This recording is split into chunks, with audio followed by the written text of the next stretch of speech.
Hello everybody, मेरा नाम doctor शिखा त्रिपाठी है और मैं सिडनी ऑस्ट्रेलिया में रहती हूँ। आज मैं बात करूँगी कि साइलेंट डिवोर्स क्या होता है।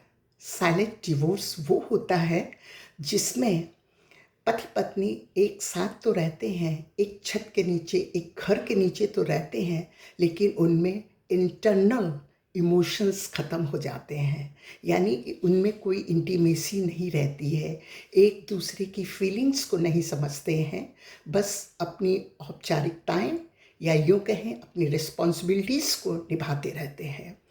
जैसे कि बिल्स जमा करने हैं, इस पर चर्चा होगी, आपस में बात होगी, या बच्चों की फ़ीस जमा करनी है, इस पर बात होगी। ये उदाहरण के तौर पे मैंने बताए। लेकिन उनमें जो इंटीमेसी, एक पति पत्नी का जो एक इंटरनल रिलेशनशिप होती है, वो बिल्कुल ख़त्म हो जाती है।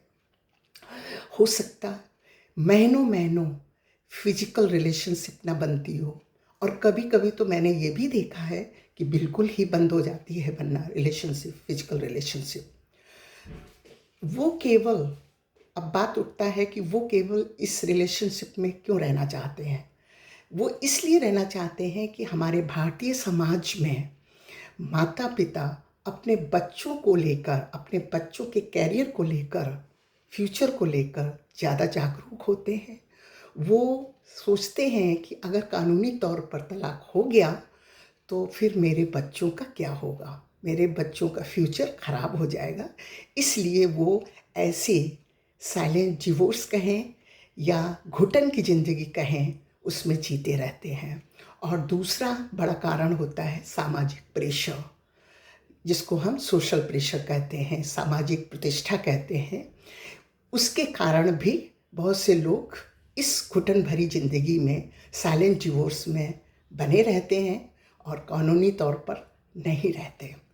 मैं तो ये कहूँगी कि कानूनी तौर पर जो लिया गया डिवोर्स होता है, उससे कई गुना ज़्यादा खतरनाक साइलेंट डिवोर्स होता है। क्योंकि ऐसी स्थिति में मैं ऐसा नहीं कहती कि सिर्फ लड़की ही घुटती है, दोनों ही कपल घुटन भरी ज़िंदगी जीते हैं। अगर मैं ये कहूँ कि हिंदुस्तान में लगातार साइलेंट डिवोर्स बढ़ते जा रहे हैं, तो ये बिल्कुल गलत नहीं होगा। लगातार साइलेंट डिवोर्स बढ़ते जा रहे हैं, जो कि मैं ऐसा भी देखती हूँ कि सोशल मीडिया पर वो बहुत ही आइडियल कपल कहलाते हैं, लेकिन रियलिटी कुछ और होती है। तो मैं यही कहना चाहूँगी कि अगर किसी कपल के साथ में ऐसा हो रहा है, साइलेंट डिवोर्स फील हो रहा है, तो आप किसी न किसी काउंसलर से हेल्प ले सकते हैं।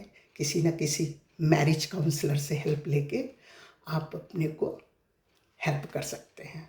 Thank you so much. Bye bye.